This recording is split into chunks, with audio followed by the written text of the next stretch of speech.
This is the Run Recap.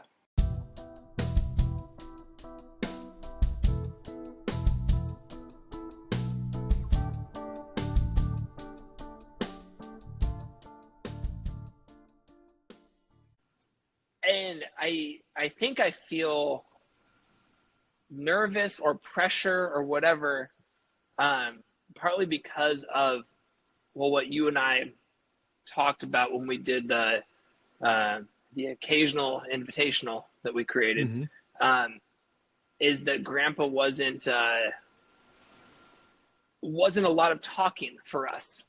It was action, right? And so it's hard to how do we talk?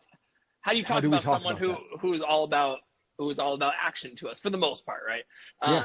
But we should preface this. This is the Tracy Walters episode. Our grandpa who passed a month ago or so, and was very impactful for us and everybody, every runner everywhere to a degree. And so, to one degree or another, right? Just because, he affected so many runners that were. Well, really to give the history of this is, first of all, he was a great runner before running was running. I mean, we've seen clips of the Olympics in the early 1900s, and it was like, some guys kind of showed up, right? Right. Have you seen that? Have you seen the story of what the marathon was like in 1905? No, It was like a couple people got lost halfway. Never found them. Other people showed up way too late. I think one guy finished after a day and a half. Oh, wow. So just all over the place. Another guy hitched a ride on a horse for a little while. Anyway, so there's that. So we have this whole thing of what we see as professional running now. And in a way, I mean, obviously we go way back to Athens or whatever, right? Is that where Olympics are from or something? Sure. I don't know. I might be way off. Anyway, it's something not? one of those old cities. Yeah. And you have that where you have the professional athletes, we all come and watch them or whatever, and then we try to recreate that, but it hasn't always been that way through different times. And our current iteration of what the Olympics are or what professional running is and all that is fairly recent, right? Relatively speaking. You even look at the movie Chariots of Fire, how they were running and stuff. You had part of a sprinter was to have a shovel with you. So you could dig in where you're going to take off from, right? Your starting blocks, you dug them in to the dirt track. So anyway, our grandpa ran a, I don't know the exact time. I think we were hearing 419 or 417 mile. 417 mile, his freshman year of college at Eastern, and then got hurt and didn't run again. And this was before the 4-minute mile was broken. Yeah. That is a very fast time. Running shoes didn't exist yet. Did they have spikes? I don't think so. And then, so none of that existed. I mean, geez, even our dad jokes about running in Converse because running shoes were brand new. I don't think they had Converse when Grandpa was running. No, I don't. I honestly have no idea what they ran in the 50s. Yeah, I don't either. Yeah, that'd be terrible.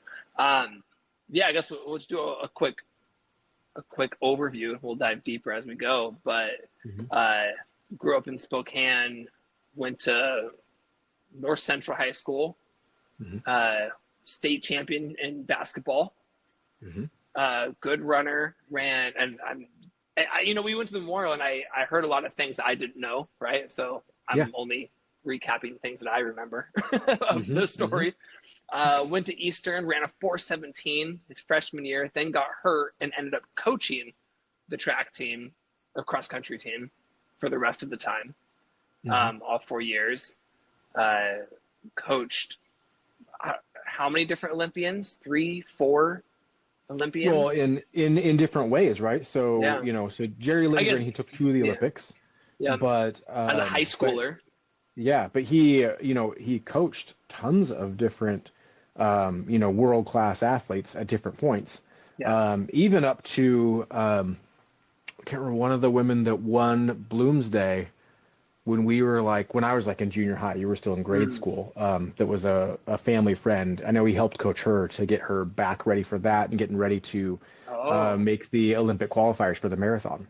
Oh, I didn't know that. And I don't know if she did or not. I don't remember. And this is going back so long that I don't remember names and all that stuff. But I remember that happening of like coming to Grandpa like, hey, I'm working on this. I need an extra boost. Can you help coach me for a little bit to get me ready for this? And anyway, there were tons of times of that, tons of, collegiate athletes.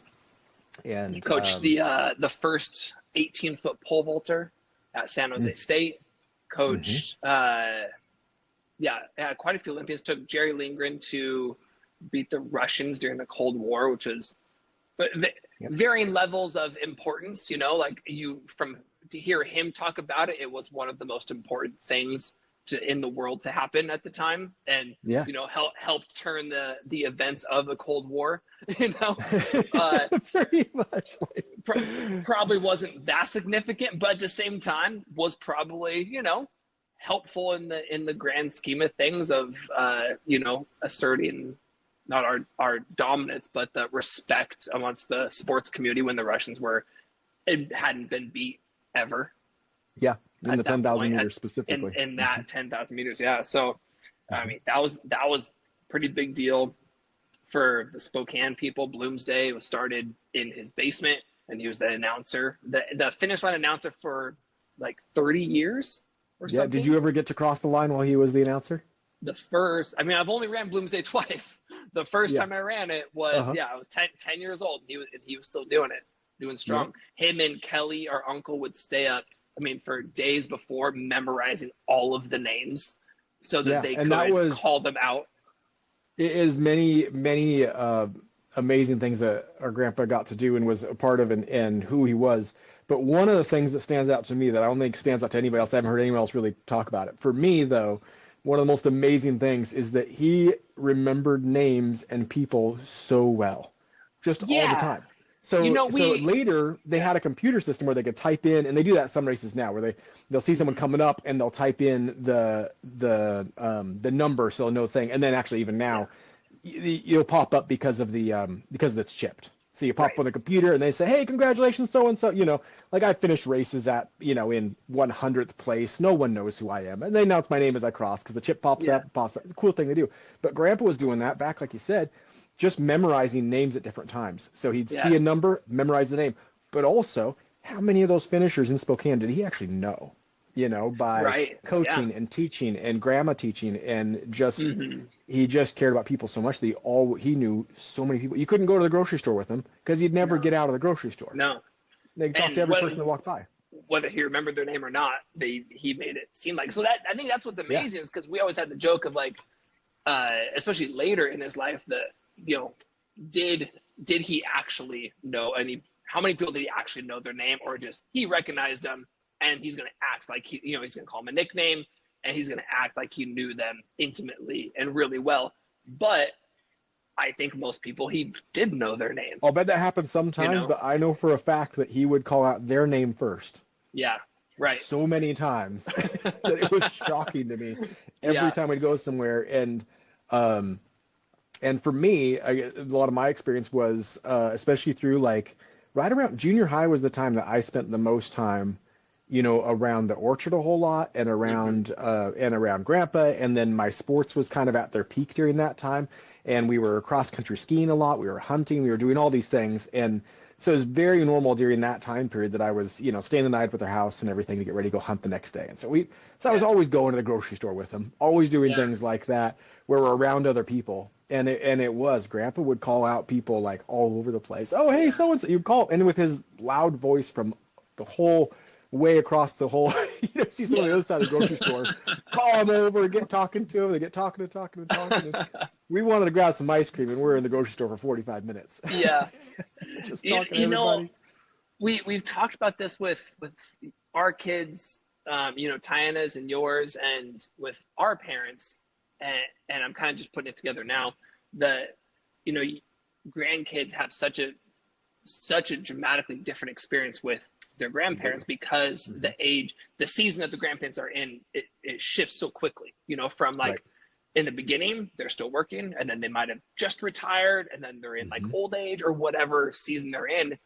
Yeah. And so I'm just hearing you like recap that. I'm realizing like, oh, you were able to experience so many different activities with him that I never was exposed to or didn't my experience. first time, my memory of cross country skiing with him was, and I was at the time, I was in junior high, I was in good shape, not my best. I mean, it was still, I was 14 or whatever. Yeah. I was still in great shape for a 14-year-old. I was, running cross country. I was playing football. I was doing track. I was wrestling, in great shape and pretty coordinated. I was figure skating, rollerblading, all that stuff. Right. So I can do all these things. We go cross country skiing and I couldn't keep up.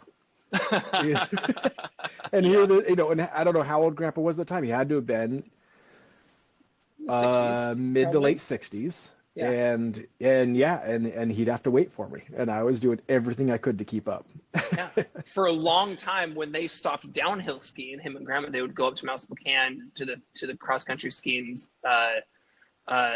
part, and like almost every day at whenever it would open. So whatever, I don't know, it opened pretty early if I remember right, like at like 7 or 8 or something, and they would get there. Basically, and you can go there at sunrise. Yeah. Yeah, they would go do their workout, be back at the farm at their house by 9 or something, and then every single day. So they were always in really good shape for that kind of stuff. Yeah, really impressive. What other things did you get to do? Well, hunting was another one that was great, but that was also just a couple times. Which mostly my memory of hunting with Grandpa was again getting up at an ungodly hour, like 3 a.m. Yeah. And I don't even know what time it was, but I'd get up at 3 a.m. They only had an AM radio in their basement, so I'd listen to AM radio as I fell asleep. And then, get woken up at 3 a.m. We'd drive there and then hike up in the dark because you had to be at your spot before the light came up, right, so that way they don't know you're there. And people that really hunt probably know, I'm probably saying this in a stupid way or something. But a couple of times I didn't carry a gun. My job was to go hiking and scare the deer up towards them. That was my job. So, we were going up there waiting for the sun to rise, though, and just passing out on the side of a hill, just completely out on the side of a hill, hoping that I don't start rolling down the hill while I'm asleep. Because there's a steep hill like this, and I'm completely out. Waking up, eating Werther's Originals, because that was what I had in my pocket in order to get some energy. And then he'd send me off. He's like, all right, head down over there to this ridge, and be quiet till you get down there. When you're going across the ridge, just be noisy, and then circle back and come all the way back up. So I do like this 2-mile loop around and hike back up. And so we did a lot of that. And then the other part was, I worked at the orchard from the time I was 8 years old. Yeah. And then in junior high, I did a lot, especially during the busier season. So in the spring, I would help with pruning, thinning trees, and all of that, which at that time then I got to work with a bunch of, really great runners too. So like the Davises were up there, and Emily, man, I'm drawing a blank on her last name, but she was one of the top runners at Meade at the time. And anyway, a bunch of people like that. And, I was a little 13-year-old getting to hang out with these guys that I'm always hearing stories about. And they just got done winning nationals, and we're here like throwing peaches at each other and stuff. Yeah. And so it's such a cool thing because he retired from education at Rogers and then opened a fruit ranch just after retirement, right? And that was very successful. I mean, it still is a successful fruit ranch. Yeah. But every single thing he did from Walter's Fruit Ranch to Camp Reed to I'm sure there's other things in there, but like you would always have these elite runners just around and training and working at the ranch, at Camp Reed, and all of these, elite runners were just counselors, because he needed bodies and they wanted to be around him, and he sold it like it was going to be amazing. Right. Yeah. Well, and always pitched it like, hey, this is how to get your summer training. Like, come to camp. You'll be a counselor. Right. We're gonna get your training so that when you hit fall, you're gonna be ready to go. And a funny way to there's two pieces to kind of put all this together that I think are really neat. That stand out to me. Is one is that you probably remember, but there are multiple tracks. My grandpa's built multiple tracks in the woods. Right. Right. And so there's one up the hill from Arrowhead Point in Coeur d'Alene. It's hard to see now. Trees are growing up. I think I've been to that one. We went and looked for it when I was. Yeah, we've hiked it and we found it for sure. Yeah. So we found where it was. You can see where it was leveled, and you can see that there's old trees here and here, but these are all newer-ish trees, and so there is a track there. There's also a track in the woods off Camp Reed that you can find that is back there. Same thing, overgrown now. It wasn't used, but it was used back then because there was these, it was these camps. Then the people that were running, or the counselors in the camps, though, were, anywhere from collegiate to world-class runners. And they were there to help these kids, but also get trained through the whole time. And so that's always part of it.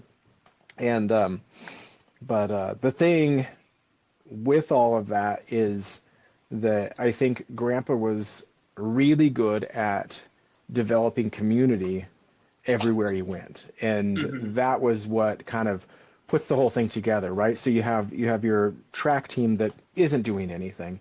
Grandpa gets there and just starts including everybody, right? Yeah. Including everybody and everybody, and so you get this.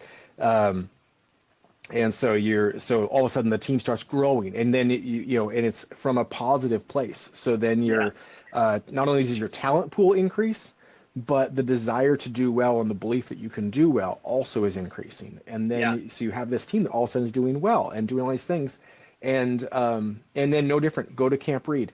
Let's include a bunch of people. Let's invite a bunch of people. Let's make this a thing. We're not just going to go there to take care of kids. They have somewhere to go for a week.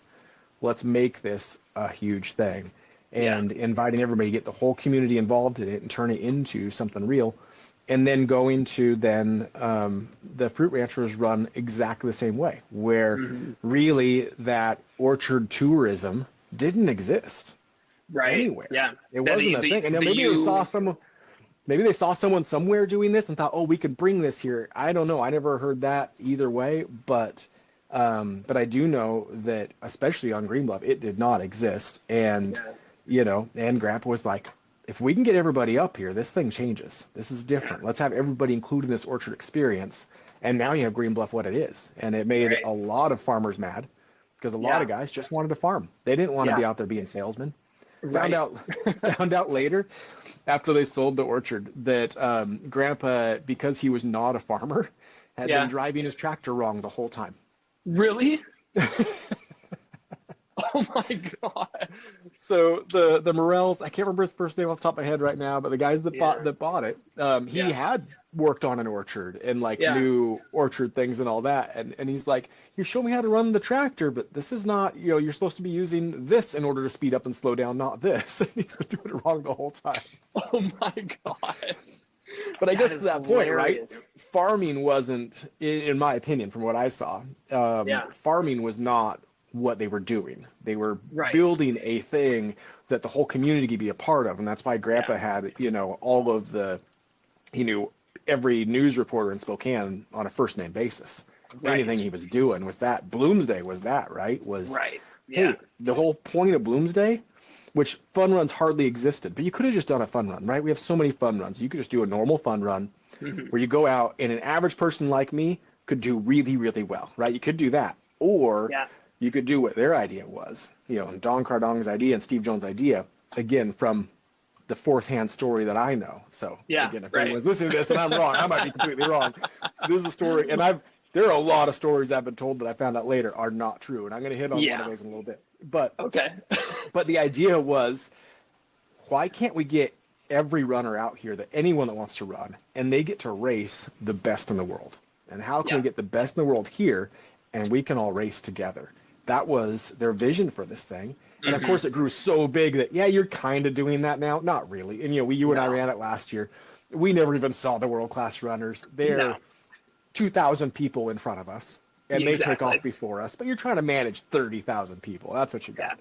Yeah. But that did then inspire the Boulevard, which was the guy that's running the Boulevard is who, again, probably have the story right, not sure. But from what I understand, is the guy that that Don Cardong had wanted to take over for Bloomsday when he retired from that. So he created the Boulevard in that same thing, and running that last year was super cool because I was 4 guys behind the elite runners. And they did a high prize money, so it makes it so all the best guys from all around, and it wasn't a huge, for running it was high prize. It was like $1,500. Right. Still, if you're a runner, you're not making very much money. And if you live in Seattle and you're super fast, and you're one of the elite runners, you're going to drive 500 miles for $1,500, Absolutely. You're going to do that. But you got to do that. I got to take off running with them for a block before they were disappeared. Yeah. And it was really cool. And I'm excited to do it again this year, even though the course changed. I'm not too excited about the course. It's going to be super fun though to go out and do that. And so that's all. It's that whole vision, which I think still infects a lot of us today. You know, and I think, I don't know if you experienced that, but almost every idea I have turns into, how can I get a lot of people involved in this? And which is funny to me that everything goes immediately there, because I don't feel like I'm necessarily that person very naturally. Yeah. But my mind goes there all the time of like, this is a really cool thing. How can, you know, that's why I started, you know, I got into downhill skateboard racing, and all of a sudden I'm making races all over the place, you know, and like 15 people show up. But hey, that's all of the downhill skateboarders there were. Exactly. And they all came. That was the entire community at the time. Yeah, exactly. It just and creating that community around things is just like ingrained in me, to where my ideas go there immediately. And I think that's just because we just watched that happen. At least that's my experience. We watched that happen over and over again. Yeah. So, and to wrap up my end of this, because I think that makes most sense to just kind of give the picture of my experience. Then it was all of the sports, and with sports, Grandpa was a great supporter. And when you and I ran to our what are we calling that? The the Tracy Walters Occasional Invitational. That's right. I think that's the After name. the funeral, we went, and we just felt like we needed to go, and being at a memorial service or going to a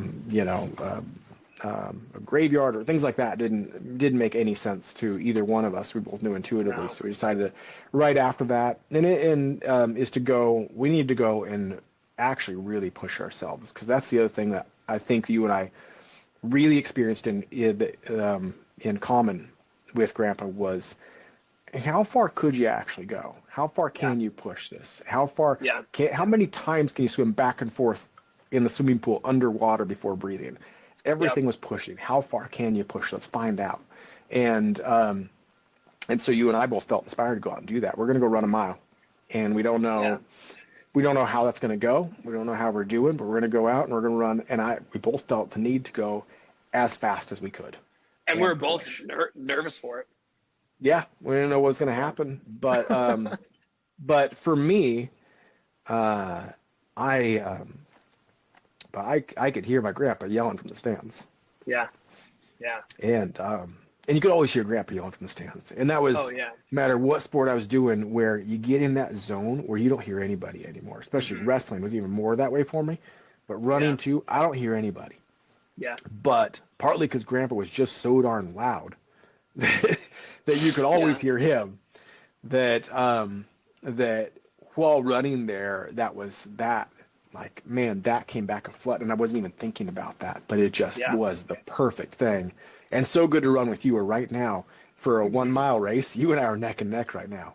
Right now, we really are. So fun to be we found that medium, right? Because in a sprint, I'm no challenge. You're going to beat me by a long ways.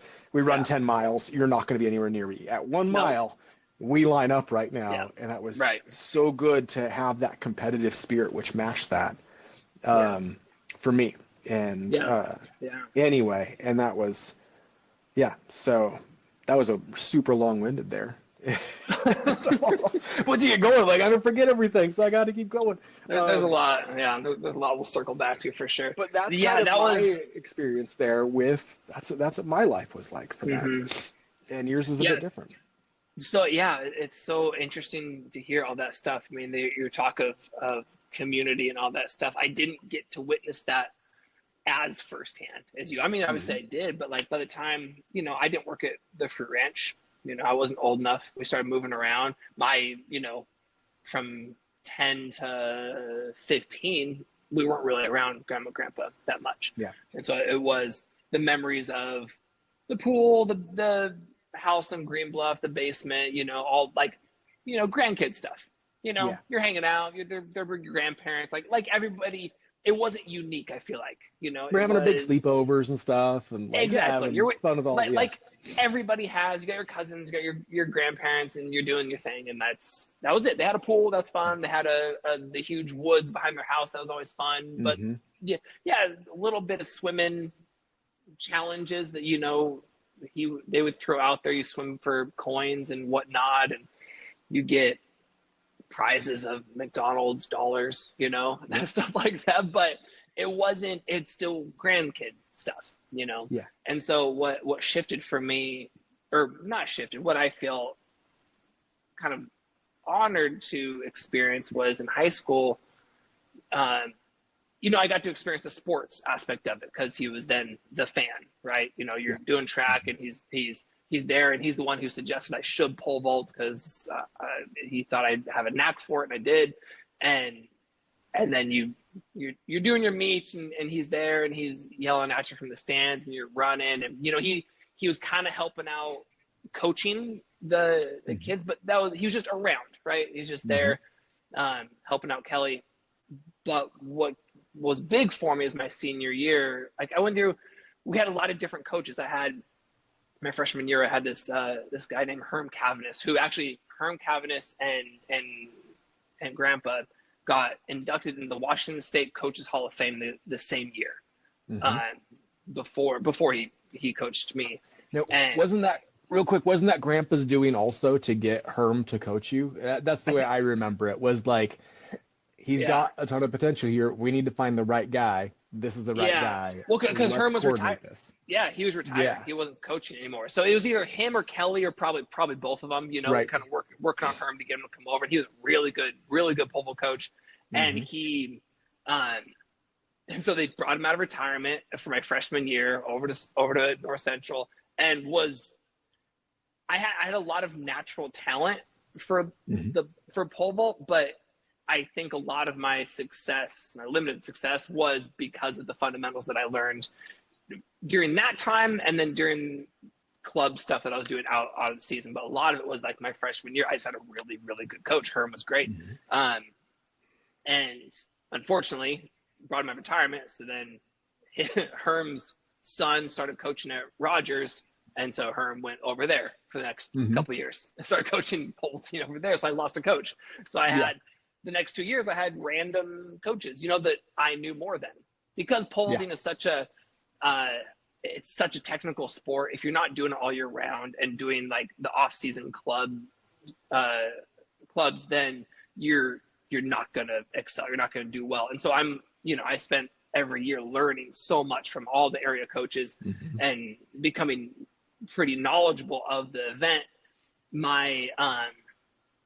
The coaches that I had the next 2 years were not knowledgeable as me, right? And I was still learning, right? I'm still learning all the basics, and they didn't even know what I knew. And so it was a lot of like. But it does happen when you have a coach like Herm, when you have a world-class coach for 1 year.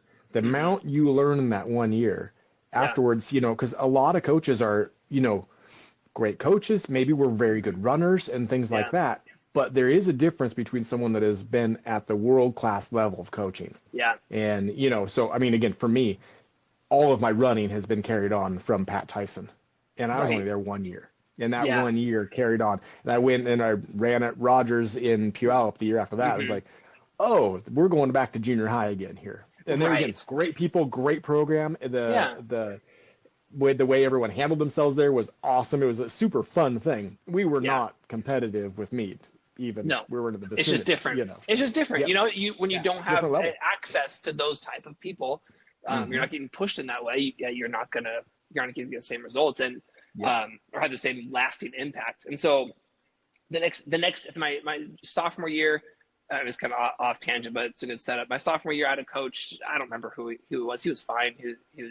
He kind of knew the event a little bit.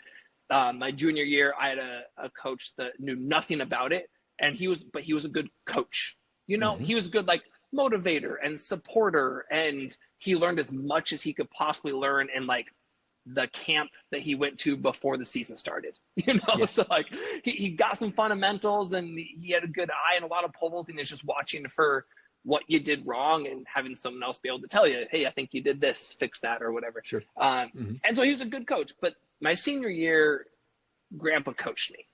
And Grandpa was not a traditional pole vault coach. He at San Jose State, he did help coach the first 18-foot pole vaulter. So he had pole vault experience with world-class pole vaulter. And that's his lack of specifics in technique was more than made up for in his ability to coach world-class athletes at every level, right? He had not just world-class runners, but he coached a world-class pole vaulter. So he knew what the elite guys are doing and what to watch for. And I don't remember why it's been so long removed. I don't remember why it was this way, but in high school, I wouldn't, especially my senior year, I would practice with the team. You know, we had you can only practice for 2 hours as a high schooler, right. Or 2.5 or something. And so we would practice, and then the team would leave, and then I would practice. Like, I literally don't remember starting my actual pole vault practice until 5. All the kids were gone. It was just me and Grandpa and maybe one other of the kid that was pretty good, you know, and that was fun. I hated pole vaulting my senior year. Yeah. It was so not fun. I don't know, the competition of it, I don't know what it was. Practice was so fun because you were getting, I was getting that push. I was getting that connection. I was getting to experience Grandpa as the coach, right? The coach that you hear about, that you hear stories about, and being able to work one-on-one and have that, that push that you know, we didn't get to experience very much, you know, or get to see, you know, we get to witness it very much. And I never did, you know, I got to watch it through you, but that was not the stage of life for where I, you know, just like that, where I was at. No, they were still running the orchard and stuff. Like, it wasn't time to do things like that. And I always kind of hoped there would be, like, I was running, you know, I'm doing all the distance running stuff, and I'd loved it. And like, no, that didn't make sense during that time. It was wrong stage of life. And also because, you know, while we were there, like, you were at Northwood and you were at Meade, and like, you're around, you had coaches, you had good coaches. So like, why would, you know, why would Grandpa come and, you know, coach you when you're already access these elite coaches, right? And it was exactly that, right? Like, in junior high, I had Craig Dietz, who was an amazing runner and ran with Kelly and was Grandpa's next door neighbor, you know. So exactly, had that. And then and that wasn't to have even that caliber of a coach in junior high was a little ridiculous. And then to go right to Tyson, who's, you know, at that, especially, well, he's still now, right? Like, arguably the best track coach there is. Yeah, because he ran with Steve Prefontaine back in Oregon, right? Steve Prefontaine's roommate in Oregon. His roommate, and was often one of the top. I mean, he doesn't talk about this, just like Grandpa didn't. Grandpa wouldn't talk about how good he was. Tyson never talked about how good he was, but he was one of the top guys at Oregon. He just, you know, didn't stand out compared to Pre. Yeah, but but they were very good friends. When you have a phenom like that, you know, like everybody who ran with Lindgren at the time, or with Pre, or you know, all those people, like, amazing, just not, you know, overshadowed by the best in the world at the time. And he's at Gonzaga right now, right? Yeah, he's at Gonzaga, and Gonzaga's doing really good. It's amazing. So, like, you know, that was I feel like so many grandkids got to experience different levels of him, and so much of it was the grandkid experience. But any of us that did any type of sports, you know, athletics, got to, in some capacity, experience the coach, right? That we all heard stories about. You know, Anna got to work with him. Anna got a lot of that. Pretty directly, I think. Perhaps more than you, actually. Because she, you know, she's 2 years younger than me, and so she got kind of all 4 years of high school working with him directly. Where I only got, you know, I got 1 year. And her running instead of pole vaulting also fits way more into his specific expertise too. It does. So, she got it was cool after the memorial to talk to Anna for a little bit. She had some good story. I want to. I could talk to her for a long time, and maybe we can reach out to her for this one. Yeah, that might be a really good idea if you can. Anna was one of my favorite teammates. I mean, we only overlapped 1 year, I think, maybe 2 years, but she was just, she had the Walters, or has, you know, the Walters push, you know, we're like, we're gonna work hard, and has talent, and it's just really fun to work out with, right? You know, and I didn't get to do. She still does. When I was talking to her and she was telling some stories, like that gleam in her eye to still be competitive is there. It is. And Yeah. she's not doing it right now. She's doing a run club every other week is what she's doing Yeah. currently. But you can tell there's a piece of her as she's telling the stories and like, ooh, it'd be fun to go do that again. Yeah. It'd be fun to go out and just kind of try and kill it. There was a kid, Adrian, who we always heard stories about. Adrian, who's younger than me. I didn't overlap with him at North Central at all, but he was telling stories about Anna and how I think he was a freshman when she was a junior or senior or something, and how Kelly would make they were the pace for Anna. So like they were pacing her workouts as a sprinter, and like as like a freshman boy, coming into high school, and like you thinking, you're pretty quick, and then have had this girl like, no, you're just pacing her right now. Like, you're helping her with her workout, and that's it. Usually by the time you get to high school, the disparity between male and female is usually pretty significant. So if you're a decent runner coming out of junior high, it's usually there's very few women in the state that would be anywhere near you, and that's that disparity gets pretty big in high school. And but she was that good. it was really fun. She was a really fun teammate. We were looking through, we heard the news. Oh, actually, this is funny. When we heard the news, I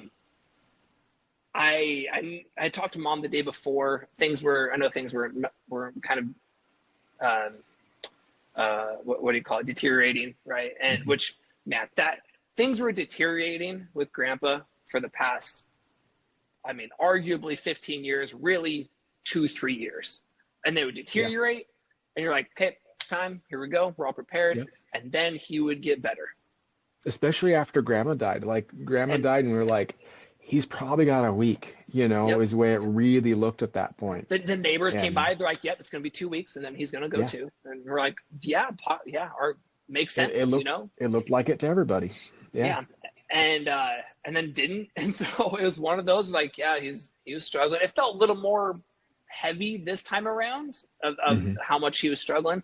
And so I texted Mom. I hadn't heard anything, so I texted Mom, and it was 11:35 or something like that. And I was Saturdays are my track days, so I'm going to the track. I'm about to go. I'm like getting dressed, and I texted Mom, like, hey, how's Grandpa doing? And like for some reason I wasn't in the chain or something, or I had gotten ahead of the chain. I don't remember what it was. No, you were ahead. You beat us all by like a few minutes. Because I texted him, like, how's Grandpa doing? It's like, he passed 5 minutes ago. I'm like, and like it hit, like harder than, it wasn't emotional. It was just like, oh, that's not the response I was expecting.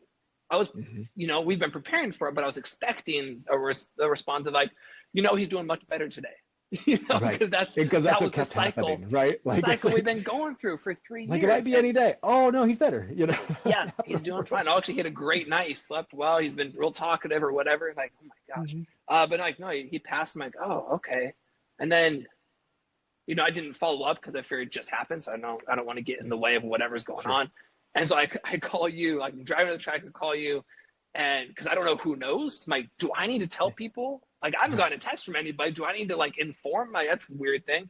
And you've been told, and I'm like, this is perfect timing. That right when he passes, and you're such an impactful force of exercise and running, and specifically track, that I'm literally on my way to the track right now. Like right as he passes, and I remember telling you, and again, it wasn't. Death is a hard thing for me to process, or how in which way? Because I do too, and I don't wonder if we're similar. I don't feel it. Yeah, I just don't.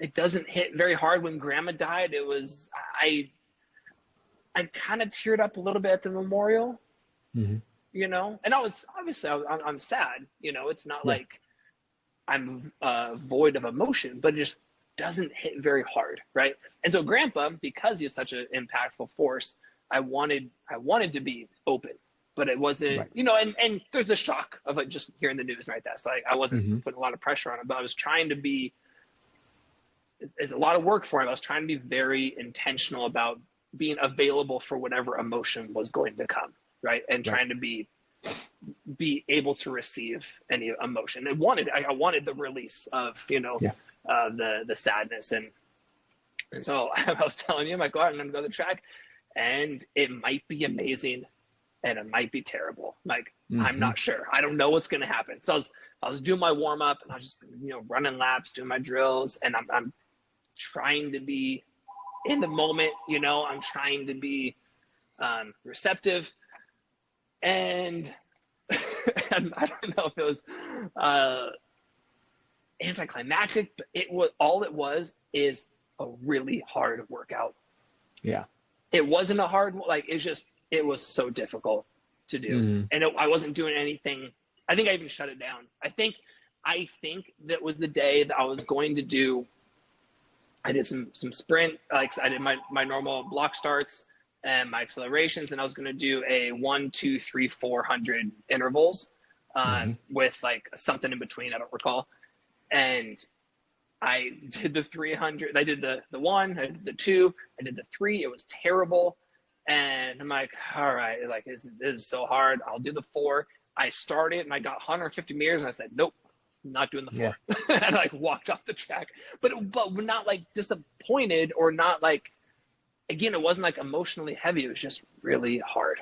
And so I'm like, all right, that's done. So I think that was probably my body processing it before my mind or my emotions could, process the news. What was your reaction? Because you're saying that it's, you have a hard time processing that stuff too. Yeah, we're pretty similar there. I feel bad with how unemotional I am around death, right? Like I feel like I'm just, and then I often feel like I'm kind of broken, like everyone else is going through this, and I'm just like, it started with when our other grandpa died, when we were in Europe at the time, and I was 10 years old, and I remember, and that was like one of the first hard deaths, that and our uncle died about the same time. Yeah, right.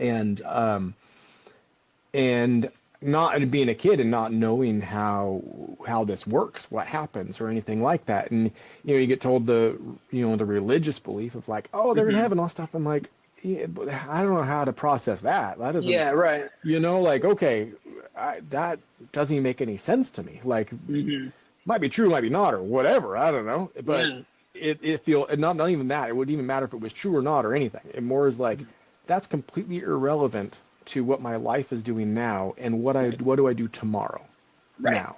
And what I realized with both of those was, okay, this happened, a lot of people are sad, and tomorrow I just don't see that person anymore.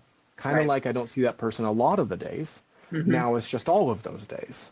Yeah. And that's it. And so the emotional part of that was not there. And I don't know, if I block things, or I have no clue what I'm going through. Do you remember? That happened when I was 10, and I haven't really changed since then. It was just like, okay, now it's the next day, and I guess we do what we do the next day. Well, do you remember like making that decision around that time when Moto died and when Grandpa Yu died of going that route? Like, was there like a decision for you of like, I'm going to go this route because this stuff doesn't make sense, so I'm just going to, tomorrow's another day and whatever? Or was that just like what was happening? I remember it being more of a curiosity. Okay, what happens tomorrow? And then I realized tomorrow's not different. Yeah, gotcha. And then like, okay, so people are here sometimes, and then they're not here anymore. Yeah. And sometimes people are here sometimes, and then they're not here anymore, and then they're back again for a little bit, and then they die. They're not back again for a little bit. That's all.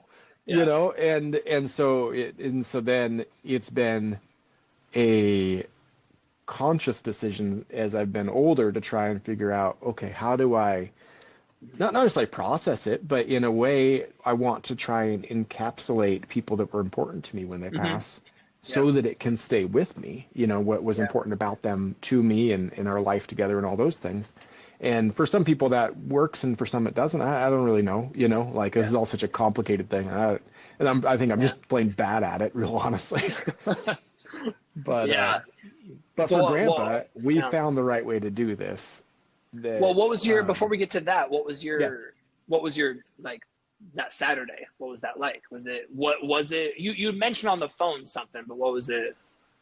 Well, I got, so I got the message, the text thread, and you weren't in it. And I was like, oh no, somebody need to tell Mike we've been talking for a while now.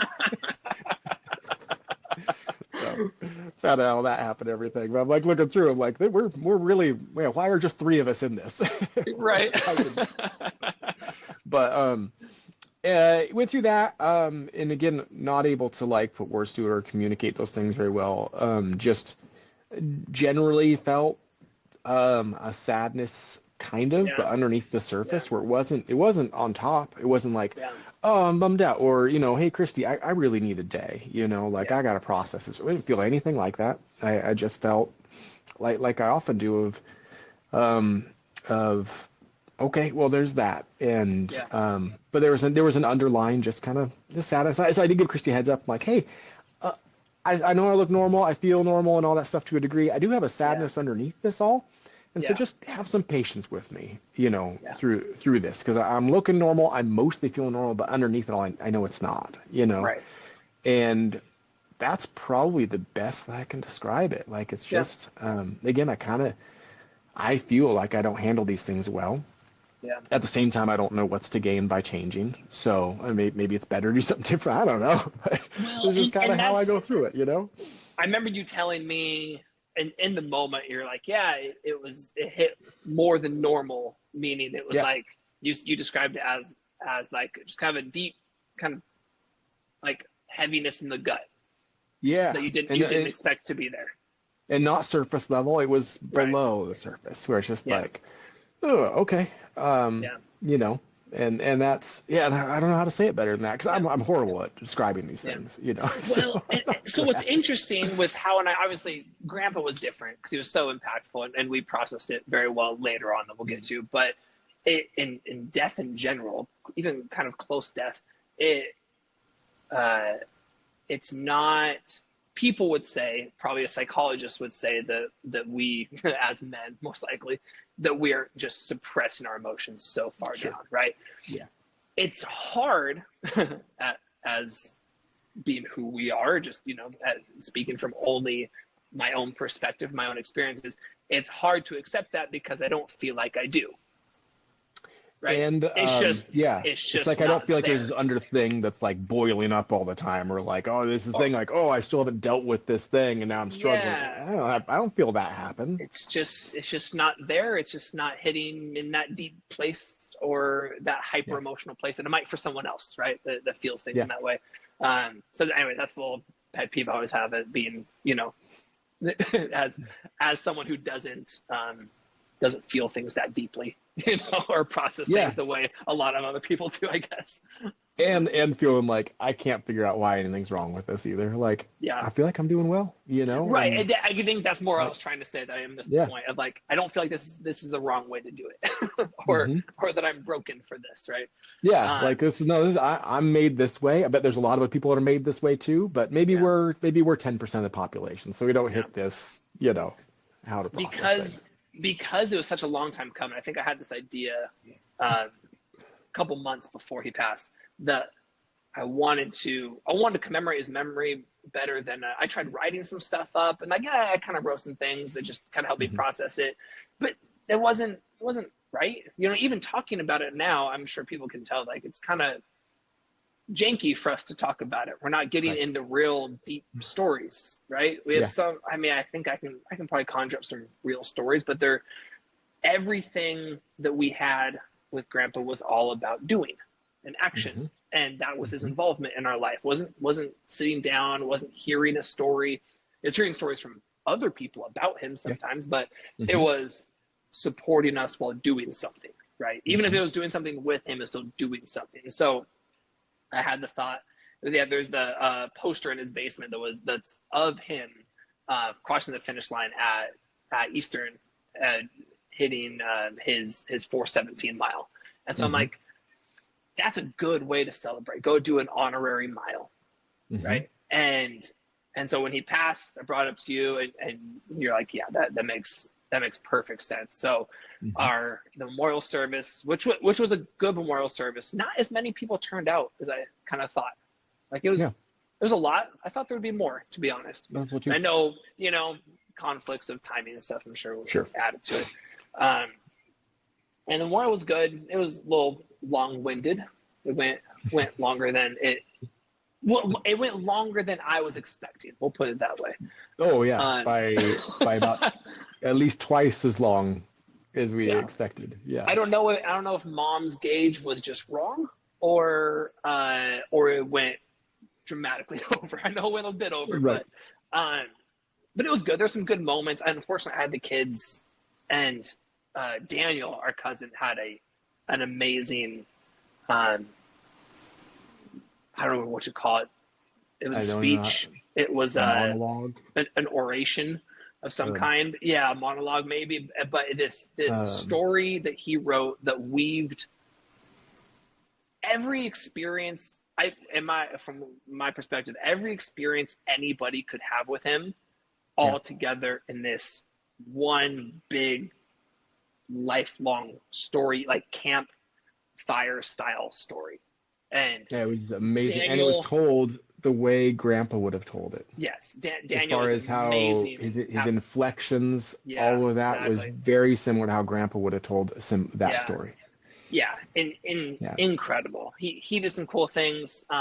Kelly had great things to say. There were a couple people, but I had little kids. I don't have babysitters at the time, and they were not feeling it, especially at the time. So I just didn't get to experience a lot of it, and so I caught most of Daniel's things. I made a point to catch it, but we have this run planned, and we were going to have a lot of people come out to it. Surprisingly, there are going to be like 10 to 15 people that said they were going to come, right? Yeah. And we're going to go to the track, and we're all going to do a mile.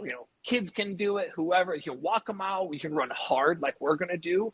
But whatever. It made the most sense to celebrate his life in action, in a way of doing something. And the mile was his race, that he did the best at. And so that's what we're going to do. Right. The memorial, I just didn't get to experience what I wanted to, right? I didn't get the release. Not that I expected the release from it, but I teared up at some moments, but I was so distracted and not really there in it. I basically cried through the entire thing, real honestly. You? It still was not much of a release. It was just it was more like just so many people brought back so many things that I had completely lost memory of. And it was really cool. And especially Daniel's thing was put me back into moments that I had completely lost. I didn't remember any of these things existing, and brought me back. And I was right back all the way in those moments again. And every bit of it, even when he was talking about Grandpa's earlier times, well, then I remember being a kid hearing the stories about those times. But it's every single thing connected to memories I had for my whole life. And it was so incredibly well done that then it brought me through this journey and brought me back through so much of my life that I honestly did not, I probably on my own couldn't even pull back those memories. And it was amazing for me to get to just go through that again and remember so many things that I had just completely forgotten. And anyway, so that was more for me. It wasn't necessarily a healing time or anything like that, but it was but it was so good to really bring back in the totality of what all that actually was. And I've asked him to get that written down or get it into a book form or something like that. So anyway, we've been talking about it. He really wants to do it. He wants to put something together like that. I told him I'm happy to help in any way I can to help put this together. But it was so amazing that it needs to be. I mentioned the same thing to him because I didn't get to really hear. I need a video. I need it written. I need something. I don't care if it has your edits in there for inflection. I need something, right? I need to actually hear it again. But so it wasn't much of a release, and I was frustrated, to be honest, just because what I wanted for the release was the run, and it was looking like I wasn't going to because the kids were falling apart. I'm like, I need to go, I don't want, I have such a hard time leaving Elise with 2 kids when we're in Spokane because it's my family. I feel like she takes the brunt of it so much that I just can't I take precedence so much that I'm I can't leave you with just two screaming kids for so long. So like we were literally about to walk out the door, and then I heard things kind of shutting down. I'm like, okay, well, maybe we can stick around. Anyway, it worked out. We went, but because of that, it was you, me, obviously your family, Christy and the kids, and then Kat and her kids, and that was it. So just a few of us, and we did it at North Central, which for me was really impactful, really fun. It was the right thing to do. We had talked about that, you know, in hindsight, we could have just walked across the street to SFCC. And it would have been way simpler, you know, because then we wouldn't have to worry about the timing. Hey, we're going to finish this thing when it's done. We're just going to walk right over there and run real quick. And we could have even invited anyone to stand in the room, like, hey, we're heading over there. You want to come along? You know, we could have done that. But as far as is that in order to be doing that and to hear Grandpa's voice, right? That was the right location for that. Yeah, absolutely. I'm impressed or surprised that was right. That aspect was impactful for you too. Yeah, it totally fit for me. Yeah, that's cool. Well, I mean, and the North Central has a permanent bleachers stadium setup. So like it's very walled in, right? It feels very much like a stadium, even though it's not a stadium, you know. It feels very surrounded and kind of isolated. So let's talk about that run a little bit. So we did the mile. How did it feel in general? Like, let's talk physically. Like, how did it feel physically? We did a good job warming up, so that was good. The temperature I could have done more. Yeah, probably wouldn't have been a bad idea. Yeah. I did feel stiff taking off. I could have done a mile. I should have done a mile first, but whatever. But we intentionally warmed up a lot. Yeah. So that was good. The weather was absolutely perfect. So there was almost no wind, and which is also a good thing about that track. That track does not get as windy as a lot of tracks do. It doesn't. Yeah. And so that was great. And then I think that's pretty much it. And it felt really good. So I took off too fast, right? And you told me the first 200, you're like, what'd you say? You said something like it's not an 800 or something like that, or it's not a sprint. I don't remember exactly, or something like that. You said like, something, right. And I yelled back something like nope, I got it, or something. I don't remember. I don't remember either. But I let you go. I gave you space. We had not decided ahead of time, are we racing this or are we not? We're like, I'm just going to go out and do it. But you and I don't think we've ever done anything that didn't turn into, we always compete, you know, even when we're out of our depth. Like, if you're going to destroy me at something, I'm still going to try. You know, if you and I ran a 100 meters, I'm going to give everything I got to be as close to you as I can, even though I'm not going to win, but I'm going to try my hardest to. Well, that's the funny thing about you and I, quote unquote, competing, is that it's never an actual competition. It's a push, right? Yeah. It's an opportunity to push next to somebody. Because we know ahead of time, most of the time, who's going to win in what things.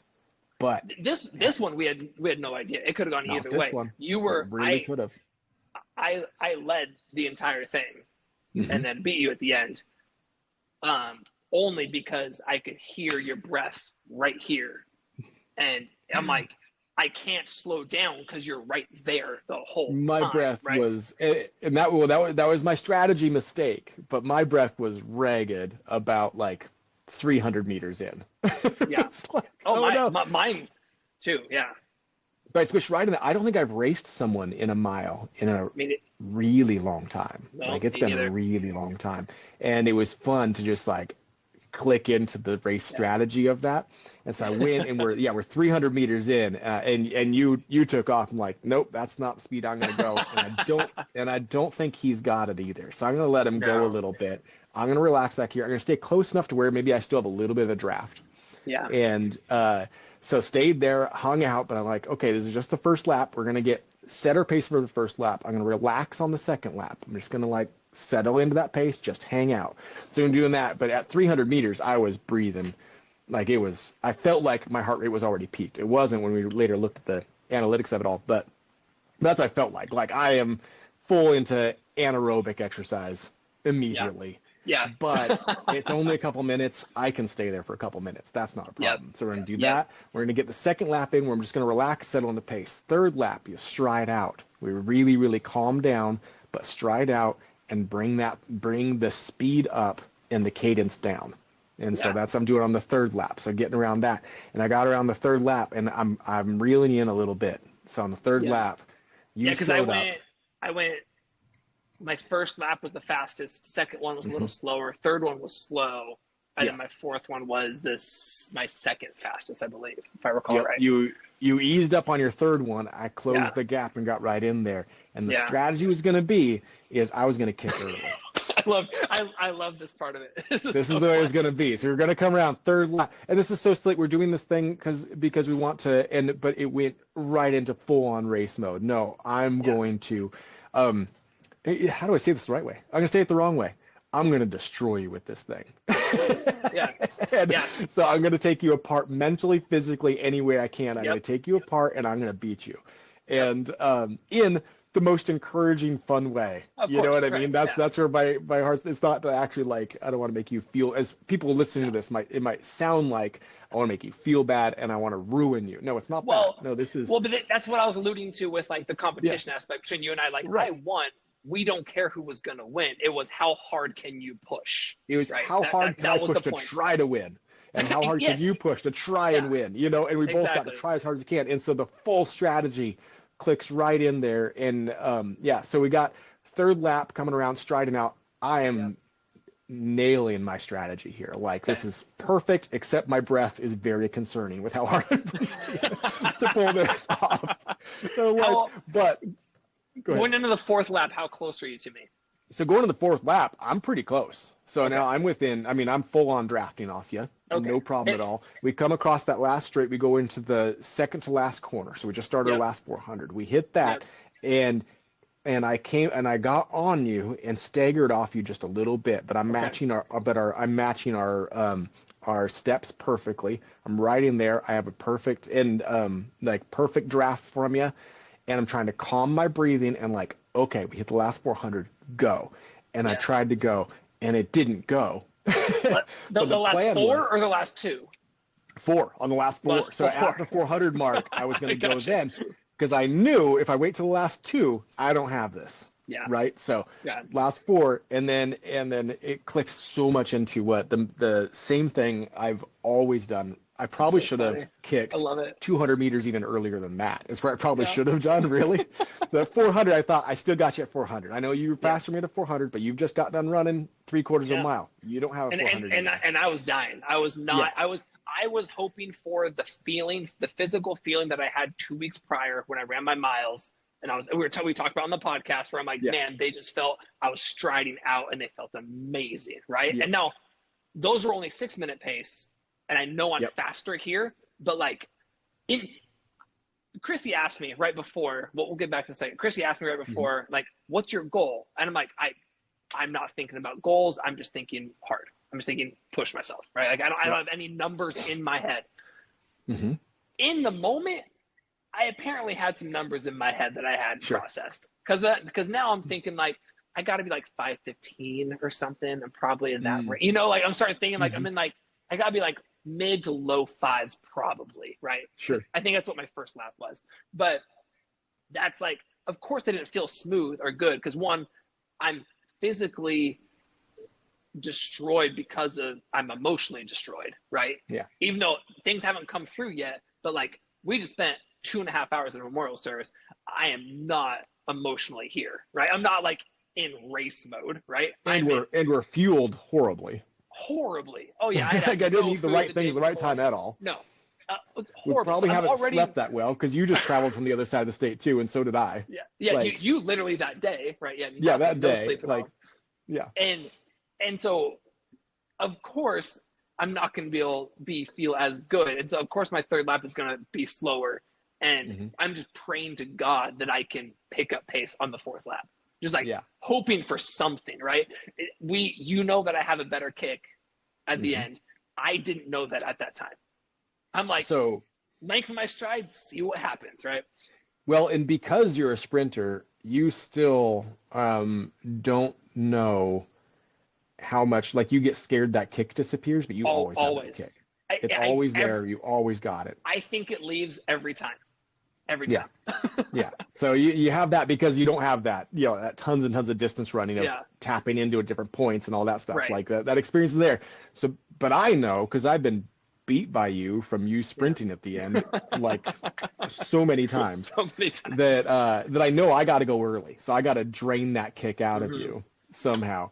And so I hit that 400, go. Like, I need to pass you on the corner right now, mentally destroy you, like just come around the outside. And I pushed, and there was no more speed there at all. And like, if I go, well, there kind of was. So if I pushed there, I knew I'm going to be walking the last 100. Like, that's how hard, like, no, it won't, I will not, I'm going to stumble across that finish line.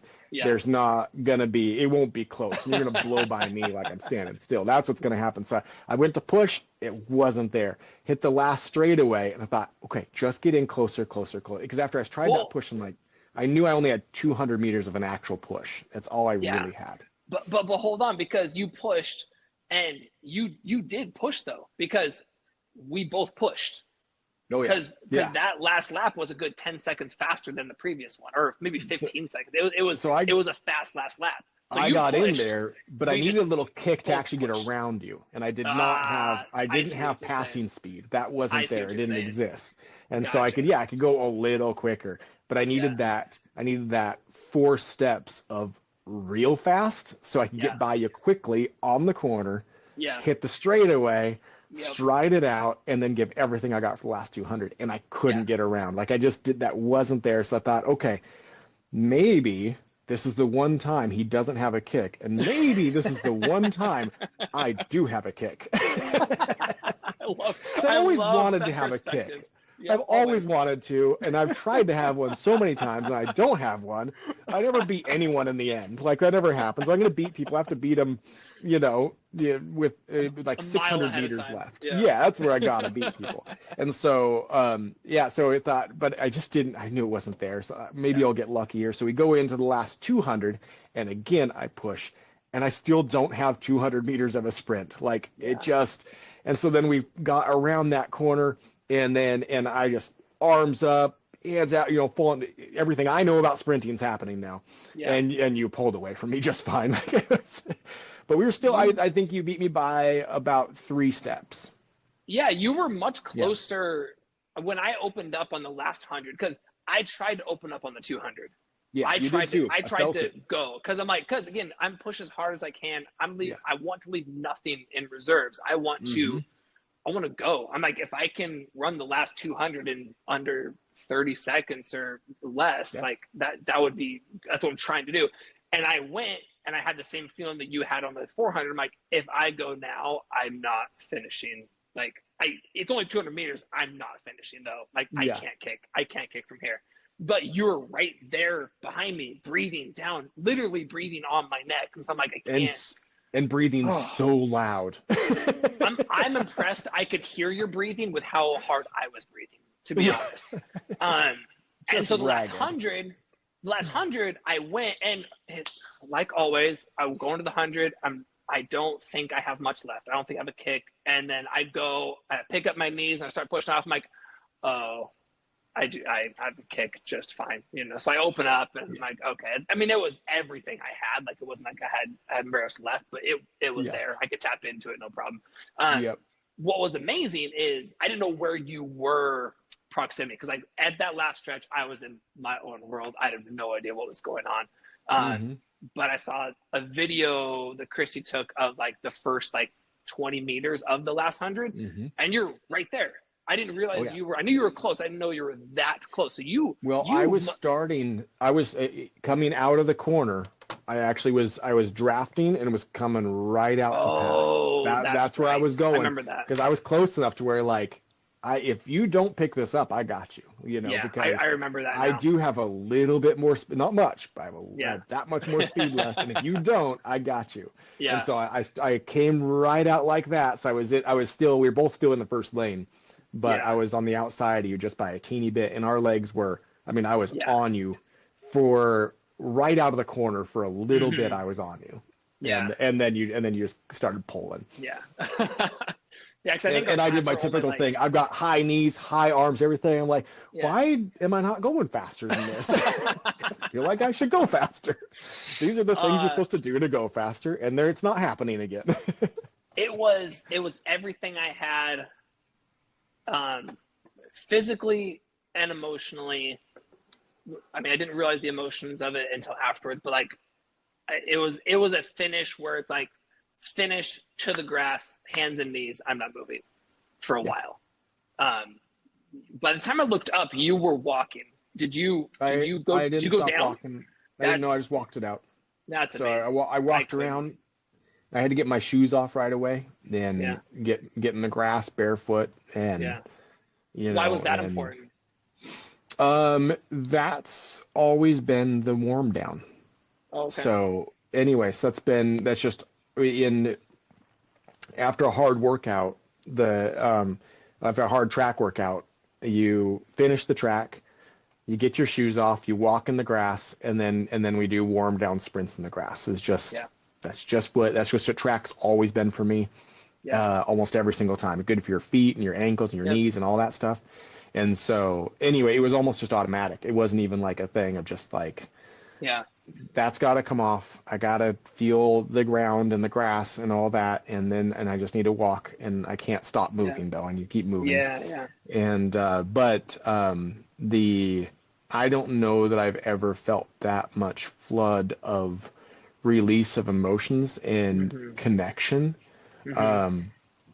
connection with our grandpa. Like right afterwards I felt completely connected. Coming around that last corner again, as I'm trying to sprint and beat you, like I could all but hear grandpa yelling, and that did inspire me to like, you give everything, right?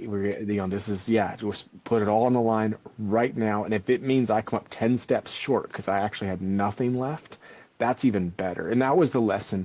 That's the story that I heard from grandpa over and over and over again. It didn't matter which runner he's talking about.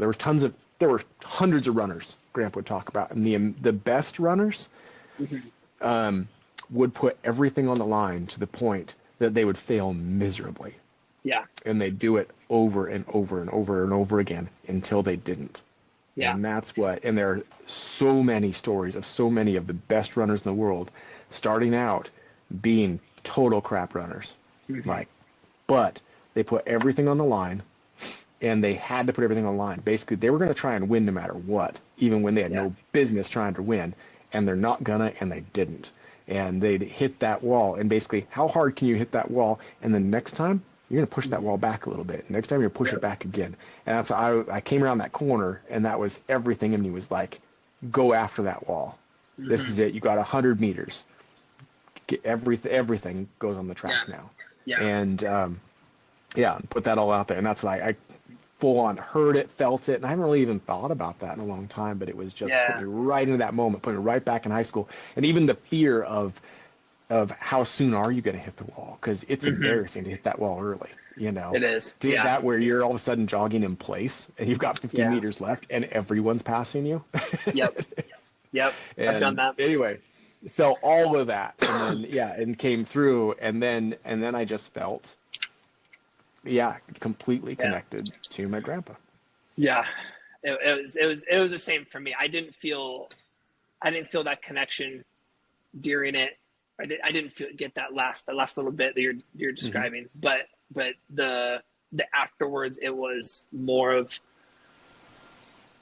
a state of thankfulness of the experiences, the time and the lessons, right? That were just so impactful and indirect, right? From watching, from example, from just seeing how he interacted with everybody and how he coached everybody, and he coached me and how he coached everybody. Always coaching something, right? Words of encouragement, words of you're the best there is, and the best at being you that anyone could be. That that kind of talk was just coming out of his mouth constantly, to everybody. And And that was, so it was the exact thing that I needed, and the exact release, and not release of emotion. I mean, there was a big release of emotion. I mean, it was a full breakdown afterwards. You know, it took completely. a long time to recover enough to see anybody, you know, to see, even just to see you again, you know, like you're the first person I could see now. And that even took a little bit, like it took a good, like 400-meter walk to be like, okay, I'm okay processing this enough, right, to interact with anybody. But, you know, feeling of just the it was the connection I needed, right? So it was the emotional release, but it was also just the connection, the one last connection that I didn't get from the memorial, that I didn't expect to get from the memorial, right? That's kind of why we did that. Because it wasn't memorial. Have you ever gotten that from memorial? I've never. Well, and that wasn't, and just like we said in the very beginning, that wasn't him, right? That wasn't our relationship with him, and I don't think that was really his relationship with very many people at all. Of talking and conversation and emotions and that kind of stuff. It was do, and we're going to relate by doing, right, and by pushing ourselves and challenging ourselves and supporting each other and supporting ourselves or each other with what we're doing, right? There's always the support, like you said, there's the community, and there's that, and there's the love and all of that, but it still is in this effort to do a thing, right, that we're all going to accomplish. And then, so I was done. I was spent, emotionally, physically done. That was exactly what I wanted. I got exactly, it was perfect. And then you said you're going to run an 800. Yeah. And I said, screw you. How fast? How fast is it going to be? And I said, never mind. It doesn't matter how fast. Let's do it. It was the worst thing. It was the worst. It was so hard. But okay, I didn't, hold on. Before you get to the 800, I didn't tell you this part. After the 400 or after the mile, I was walking around, and the mile was satisfying is what I needed. I needed to do a sprint. I needed to do 100 even before you started talking about more. I recognized the more that you were wanting. I just didn't want that. Yeah, right. But you were totally right. I was craving one more thing. It was well, and because that's the other part of it, right? Was that it was, you always do more, right? Like that's right. So you know, if this is what you're trying to do, well, then you got to do this, right? That's what there always is. And I don't know how to put that into better words, but that's the lesson that I learned over and over and over again. Is like, if you want to be good at this, then you do more than that, and then and you be good at that other thing too, and you put these, and then you can be the best. But just again, I think you understand what I'm saying. I'm concerned that people listening wouldn't understand what I'm saying, as far as being the best is not necessarily like being the best in the world, but kind of is, right? So there is this thing underneath it all of, you watch anyone do anything, and the very best in the world is like that's what you strive. I'll never be that, and yet underneath it all, I'm always going to strive a little bit for it, even though it's completely unrealistic. It's not even in the vicinity. I don't. Am I saying that? I'm not even saying that right. Can you you understand what I'm saying though, right? I'm experiencing two different things with what you're saying. One is I think it's possible what you're trying to say. I know what you're trying to say. It's possible the words you're trying to use are like that. You're trying to be the best that you can be, right? You're trying to be your best you, kind of at as high a level as possible. And then the flip side of, we were around so many Olympians and elite athletes, and there was this, for me, there was the feeling of, and for you too, it sounds like a feeling of that is attainable. And so you strive for it. It doesn't matter if you reach it or not. That's not the point. The point is striving for it. I'm not sad that I couldn't get there, and I'm not ever going to get there, anything like that. And underneath it all, I'm still kind of trying. You know, I've literally talked about this on here about my delusion, right? And I think it comes from Grandpa of like, I'm 38 years old. The next Olympics, I'll be 42. Right. But what can I do? Right? Like, okay, well, but what if I really work on my 400? Right? Yeah. But if I really work on it, why can't I get there? You know what I mean? And so I think that's kind of what you're talking about. Whereas like, I'm not disappointed in the failure, but the lesson is you still strive for that and you still push and you still have the belief that you could. Yeah. Your life and your identity isn't weighted on if you do, on the accomplishment. Your self-worth should be placed, should be wrapped up in around the effort you put into doing that. Right. And I live my best life when I keep that delusion. And, so, and not to even say, and the only thing separating me from the world-class runner is they're devoting a little more time and energy to this than I am. Yeah. And, but the idea that like physically I can't do it, I'm old, genetically they're superior to me. You know what I mean? Like there's all of these things lined up to where like, you know, all of these things, and it's like, and really the only reason I'm not there right now is just like, well, I'm prioritizing some other things right now, and some other things are more important to me right now, and it's important for my family to be put first and all of that, and I need to put my job ahead of these things. Like those are things I need to do. But if I didn't have to do those things, I'd be there, right? Absolutely. And why not? And it's not a bad place to be, because then it's still just like, okay, well, I'm gonna go out and push for it with the time I've got. And let's see how close I can get. And the closest I can get right now is, you know what? I place pretty darn good in really small races locally sometimes. Hey, that's close for me. And I like to just keep working on it, you know, keep doing that. And maybe that's the best way to also describe why I go out there. And when I do those races, all these like silly local races, not silly local, they're fun races. I'm not trying to put anything down at all, but do races that are not competitive. But the competitive aspect is full on the fun part. That's why I'm there. That's what I'm doing. And I think that's even why the relay was completely unsatisfying for me. Who the heck am I racing out here? What am I trying to do? Oh, I made it. I make it through all kinds of things. That's not, you know, that doesn't even, I've never run to survive a thing. That's never been, I'd have to relearn how to run with that being a goal. I don't even know how to do that. That's a whole different thing. Like, ooh, there's a guy I'm going to beat them. And there's a guy I'm going to beat that, you know, and like, how close can I get to being amazing with this? And with, it was some of those runs like, it's out of my depth completely. Like I wasn't going to be competitive against anybody. It's exactly why, it's exactly why I don't get competitive at a half marathon or a 10K or something like that. It's like, well, it's just out of my depth. I just don't care. You get past me, great, go for it. It's not interesting. I don't care to push myself in this capacity. I don't care to strive for what I believe my elite level could be in this moment.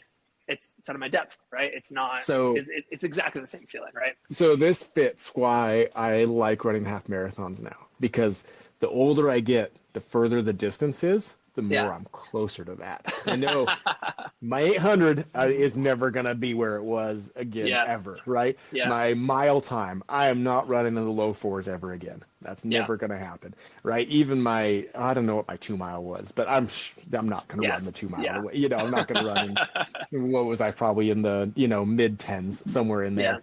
That's not happening, no, anything below 6-minute mile pace is really fast. But can I do 6-minute mile pace for 13 miles? Probably. In all seriousness, I can probably be in the low, if I were to really, probably if I work on it over the next 10 years, in my 50s, I think I could still run low 6s for 13 miles. And I think that's very doable. And that puts me in, then I'm elite competitive for a 50-year-old, There we go. So like, cool, it's still there. Okay, let's start to wrap this up a little bit. I want to hear about the 800 though, because so we finish and you're like, I need more.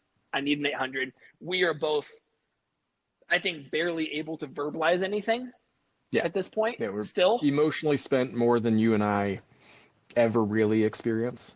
Very, very rare. Definitely have not been together in emotional times to that degree, probably not much, ever. Yeah. I can think of a couple. Yeah, one or two. A couple. not many, but yeah, not common. And I literally because you said I need more, I need an 800, and I think all I said was, fine, how fast, and then clearly I'm like, never mind, it doesn't matter, we'll go, and like I couldn't say anything else. I'm like, all right, let's do it.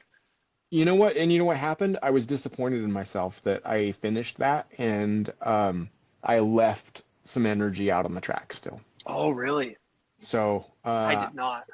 So there's that where I didn't find the wall. I didn't make the wall hit at the finish line, right? Like that's where the wall should have been. I didn't time right, and real honestly, I ran a slightly scared race where I should have taken off at the 200, and I waited to the 100.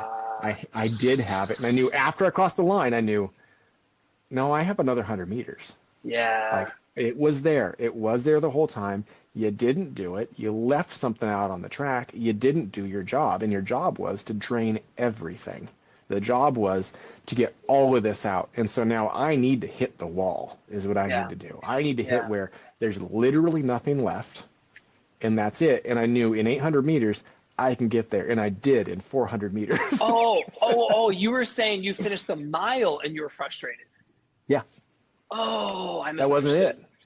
Yeah. Gotcha. That wasn't everything. Gotcha. Oh my gosh. We did not, I did not have that experience. I was done and I had nothing left. That was it. Yeah. But man, so the 800, I was reluctantly, I said, okay, fine. We'll do it if we have to. And we went off. Yeah. So the first 400, I almost quit the 800. I almost stopped because I'm like, I can't, I don't know that I can. No, but it's not fine because it's an 800. You did decide what to do, right? We decided this is what we're doing. Even if it was a decision made in 10 seconds, it was a decision. This is what's happening. And what's worse is, no, you said you're doing 800. Yeah. And we're doing this together. So I have to do it. And I need to be there for you. Because that's what Grandpa taught us.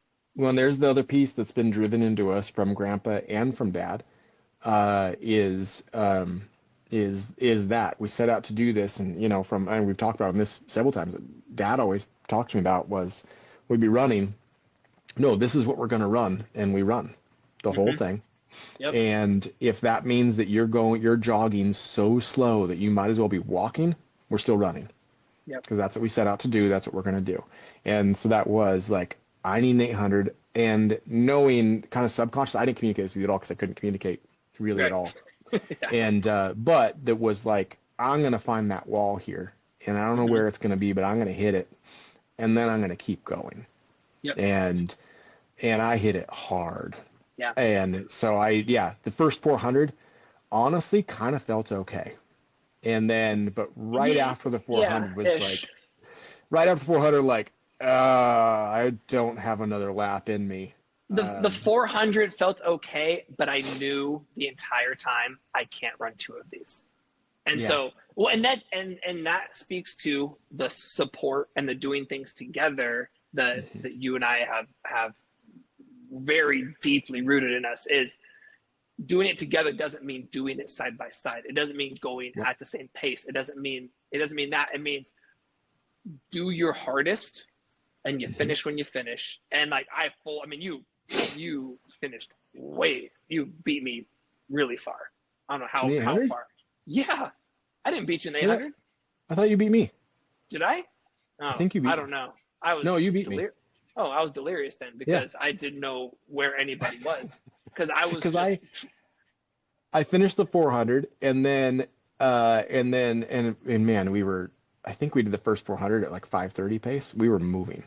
Yeah. And then came around that and like, I got nothing. And then came around that corner, the back stretch, I start going in slow motion. Yeah. Like everything, and my feet are pounding. I am marching, like it was just bad. And yeah, no, you pulled away from me there pretty good. And then the last 200 meters, I tried to sprint, and I was probably running like 7:30 pace, in a full-on sprint form, up on my toes, high knees. I am hitting the ground as hard as I can, and I'm getting slower and slower and slower, and then stumble across the finish line. But what happened there was at 600 meters, though, I hit that wall hard, and then did everything I could to push past that wall to still find any bit of speed there might be. And there wasn't any, but I found every little bit and used all of it. And that's what I needed to feel, was to just that's good. Know it all needs to come out. Yeah. Yeah. That 800, I had nothing. And the fact that I just didn't stop for the last 400 was, that was everything I had, just to not stop. I mean, clearly I thought you beat me. That's my memory. Right. I was so delirious of just like putting one foot in front of the other. I don't even have a good, accurate memory of what happened. Yeah. Because it's just get across the line so I can be done with this. So a fun thing that this is, man, this got to be weird to listen to, because a fun thing with this, because it's all intertwined, like this physical, this running and this competitiveness and all this stuff is all intertwined with this emotional thing and this connection and all these other things and all this history and all that, and it's all together. And I hope we're doing this service, or we're just saying stuff that's just nonsense to most people, but it connects so much to me that I don't think I've ever heard anyone else have that, but it fits so perfectly for just how I'm built, how I'm made, and how it works, and for you too, and that, and to do that together, to pull it both out of us. But it just worked so good for that, to leave that all out there. I had something else to say about that, but I don't remember what it was now. But you're going somewhere with that. I was going somewhere with that. A funny thing, or an interesting thing. It was the perfect way to do it. It was amazing. I needed a sprint, so I had to do 100. It's nice to have you timing. It was. I'm glad Kat got to be there. That was fun. I don't know. She took a break. She was doing with her kids a little bit or something. But I lost track of what she was doing. But I saw her push really hard for her last lap of whatever she was able to get through, last mile or something. Yeah, that was fun to see. To see her really push herself. That's what it was about, for at least for us. Even though we communicated, it doesn't matter. It's just about the memory, whatever you want to do. Celebrating. But underlying was like, it's good to see someone push, right? Man, she looked pretty quick too, huh? She did. She looked very fast. She's got an injury she's been dealing with. But man, if she can get that thing healthy, she's got some serious speed. It's pretty cool. Yeah. Well, we should probably wrap it up here. It's a long one. We'll talk more about it if there's more things to say, but I feel like that was a good encompassing of what Grandpa meant to us and how we were able to process it at our best. Final note, I do have a half marathon next week. Nice. And the Boulevard the day after that. So. That's right. You're going back to back. And I ran 5 miles yesterday. That was a really easy 5 miles, and it was torture. Oh man, we've been dealing with so much nonsense around here. I barely ran at all. Yeah. I got to hit the track this weekend. Okay. Well. Yeah. On October 5th, you want to come over and run a half marathon? I got an extra entry. No, I don't. Oh man, do you know something that does? No, I accidentally signed up for the Jackass half marathon twice. Oh no! So I have an extra entry. I need to find someone to do it. It's like Bloomsday was a stretch. Yeah, it's all downhill for me. It's Bloomsday's, what was that, 7.5 miles? Half marathon's 13. 13. We're gonna run at like 7:30 pace. It'll be great. No, I'll run it at 9-minute pace. And it's beautiful. It's downhill. I've never ran that far ever. Ever. I've never ran more than 9 miles. I can't run a half marathon not in shape. You've run 9 miles before. You just throw a little 5K on the end of it, Oh man, that sounds terrible. No, you can't talk me into that one. All right. But at the same time, there's a small bit of me that's like, but could I do it? No. It's a really fun one, and it's a really fun event. No, not doing it. No. All right. Not a chance. All right, man. I'll talk to you later. All right. We'll see you. Bye.